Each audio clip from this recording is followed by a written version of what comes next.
పేదవాడి పక్షాన నిలబడతాం, ప్రజా గొంతుకై నినదిస్తాం. వాయిస్ ఆఫ్ వాయిస్లెస్, తెలుగువారి మనస్సాక్షి సాక్షి టీవీ. సాక్షి టీవీ ప్రసారాల కోసం మీ స్థానిక కేబుల్ ఆపరేటర్ను వెంటనే సంప్రదించండి. హీరో కమ్ ప్రొడ్యూసర్, ఈ వయసులో ఆయన ఎందుకు హీరోగా మారాల్సి వచ్చింది, దాన్ని ఎందుకు నిర్మించాల్సి వచ్చింది, ఆయన అడిగి తెలుసుకుందాం. హాయ్ గోల్డెన్ రాజా గారు, ఎలా ఉన్నారు? బాగుందండి. ఏంటి సార్ చాలా బాగున్నారేంటి? లుక్ అంతా డిఫరెంట్గా ఉంది. ఏంటి లుక్ ఏంటి? అంటే మీకు బాగున్నారని నిజంగా చెప్తున్నారా లేకపోతే అట్లా అంటున్నారా? ఇప్పుడు పోవటం వల్ల మాకేమొస్తుంది? అంతే అండి. ఏంటి ఏంటి ఇప్పుడు ఈ వయసులో ఏంటి సినిమా తీయటానికి కారణం? తీయకూడదనే కదా, ముసలాళ్ళ వయసులో కూడా తీయొచ్చు, కానీ బట్ ఈ ఏజ్లో తీయటానికి ఏంటి?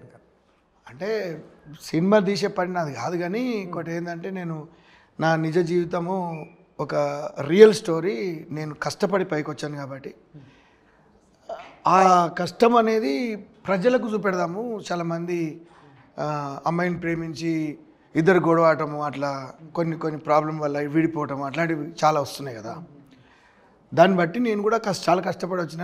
ఇప్పుడు లవ్ ఒకటే కాదు, అమ్మాయి ఒకటే కాదు, మనము బతకడానికి కూడా డబ్బులు కావాలి. కాబట్టి నేను రియల్ ఎస్టేట్ వ్యాపారం మొదలుపెట్టాను. 20 years అయిపోయింది ఇప్పటికి. అట్లా ఆ రియల్ ఎస్టేట్ మొదలుపెట్టిన తర్వాత ఇట్లా ఒక అమ్మాయి పరిచయం అవుతుంది. పరిచయం అయిన తర్వాత ఆమె కొంచెం చాలా బాగా క్లోజ్గా ఉన్నాం మేము. దాని మూలన అట్లనే కొంచెం సినిమా తీయాలనిపించింది నాకు. అదే స్టోరీ ఇది. అంటే నాకు నిజంగా ఏమేమి జరిగింది, నాకు కొంచెం చాలామంది నా పార్ట్నర్లు కూడా నన్ను కొంచెం ఇబ్బంది పెట్టి నన్ను ఒక 100 కోట్లు ముంచారు. 100 కోట్లు 100 కోట్లు 100 కోట్లు ముంచారు. రికవర్ అయ్యారా? 100 కోట్లు రియల్ ఎస్టేట్ బిజినెస్లో. అదే ఇప్పుడు రికవర్ అయ్యారంట. 100 కోట్లు ముంచేసిన రికవర్ అనేది ఉండదు. ఇక ముంచిన తర్వాత రికవర్ ఎట్లయితుందండి? తర్వాత సంపాదించలేదు. 100 పోయిన తర్వాత మళ్ళీ నా తెలివితేటలతో మళ్ళీ జీరోగా అయ్యి మళ్ళీ నేను సంపాదించుకుంటూ వస్తున్నా, అది వేరే విషయం. కానీ పోయిన డబ్బులు అయితే మళ్ళీ రావు కదా. అది ఒక బాధ కలిగి, అది కూడా నాకు అన్ని నా జీవితం నేను ఎవరిని ఏమనలే. 100 కోట్లు ముంచులోనని కూడా నేను ఇప్పటి వరకు ఏమనలే. వాడు మళ్ళీ మన ఇంటికి వస్తే కూడా మళ్ళీ నేను భోజనం పెట్టి పంపిస్తాను. నా గుణం అటువంటిది.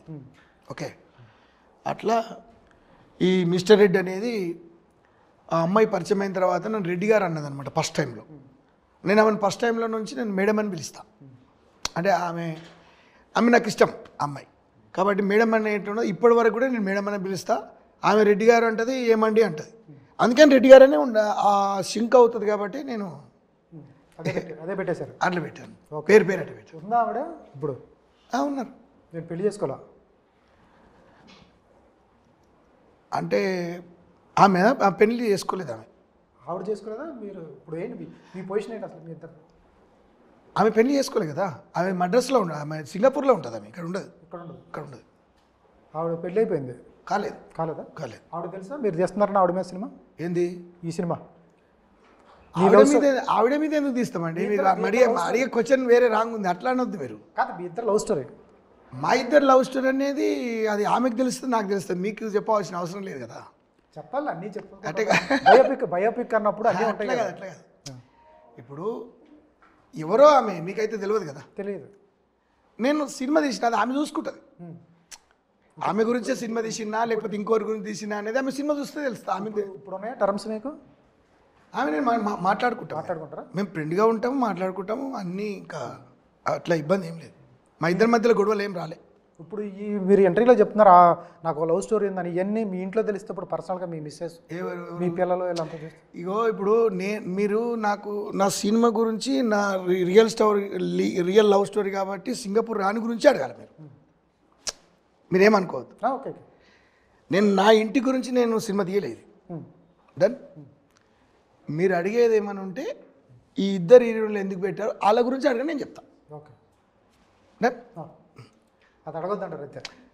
ఇక వాట్స్ లేవు అక్కడ. మీరు అడిగేది ఏంది? టీనేజ్లో ఉన్న ఒక అమ్మాయి నేను ప్రేమించాను. ఓకే, దాని గురించి ఆ అమ్మాయి గురించి ఏంది అడగండి. నేను ఒక లెవెల్గా ఎదిగిన తర్వాత, నేను అంచెలంచెలుగా వచ్చిన తర్వాత రావాలని కారణం ఆ అమ్మాయి గురించి అడగండి. సింగపూర్ రాణి గురించి నేను పాట పాడాను కాబట్టి ఆ అమ్మాయి గురించి అడగండి. ఉంటుంది కదా లైఫ్ అన్న తర్వాత.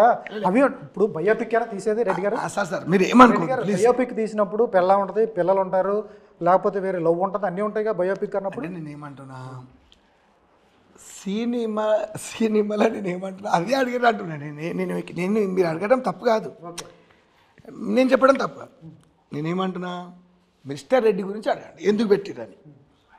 ఆ అమ్మాయిని పెళ్లి చేసుకోలేదు అదే అడిగాను చెప్తా. టీనేజ్ అమ్మాయి ఇంకొక అమ్మాయి ఇలా ఉంది కదా ఆమె ఏంటంటే అది ఇవే చెప్పండి, నన్ను అవే అడిగాను నేను చెప్తా. అది చిన్నప్పుడా వాళ్ళు టీనేజ్ అన్న? నేను స్కూల్లో మానేసిన అమ్మాయి కొనసాగించింది. ఆ అమ్మాయి ఇంటర్మీడియట్ వరకు చదివింది. ఆమె నేను మా ఊర్లో చుట్టుపక్కల ఊర్లో మా ఊర్లోనే 10th క్లాస్ వరకు ఉండేది సినిమా స్కూల్. సో మా పొలం నుంచే పోయేది ఆమె. నేను కాస్త పెద్దగా అయినంత వరకు ఆమె 10th వరకు చదువుకుంది మా ఊర్లో కాబట్టి నేను ఆమె అట్లా ఏం ప్రపోజ్ ఏం చేయలేదు ఆమెను, అట్లా ఉండిపోయి. పెళ్లి చేసుకోవాలనుకోలే ఎవరు అమ్మాయిని ఇప్పుడు ఎవరైతే ఆ ఉన్నారో అమ్మాయి ఇప్పటికి ఉంది కదా, పెళ్లి చేసుకోలేదా? ఇప్పుడు మీ లవ్ స్టోరీ. ఆ అమ్మాయి ఇప్పటికి ఉంది అంటున్నా, పెళ్లి చేసుకోలేదా? మీరు యంగేజ్లో ఉన్నప్పుడు మీ లవర్స్గా తిరిగినప్పుడు మీ పొలంలోంచి వెళ్ళినప్పుడు మీకు అనిపించలేదా పెళ్లి చేసుకుందాం ఈ అమ్మాయిని? ఆ అమ్మాయిని భయం కదా, అడగలే కదా. అదే కదా భయం, అడగలేదు. ఇంకా అడిగినామా లేదా అనేది సినిమా చూడాలి, మొత్తం నేను చెప్పలేను. ఓకే, ఎంత అయిందండి ఖర్చు ఎంత అవుతుంది సినిమాకి?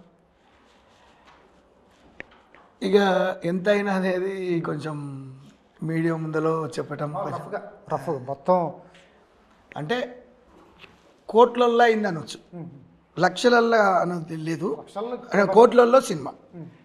అంటే నేను ఏమంటే 100 కోట్లు కాదు, 20 కోట్లు కాదు, 30 కోట్లు కాదు, కోట్లు అని చెప్పొచ్చు, అక్షరం అనేది ఇస్తా. ఇంత అని నేను చెప్పలేను.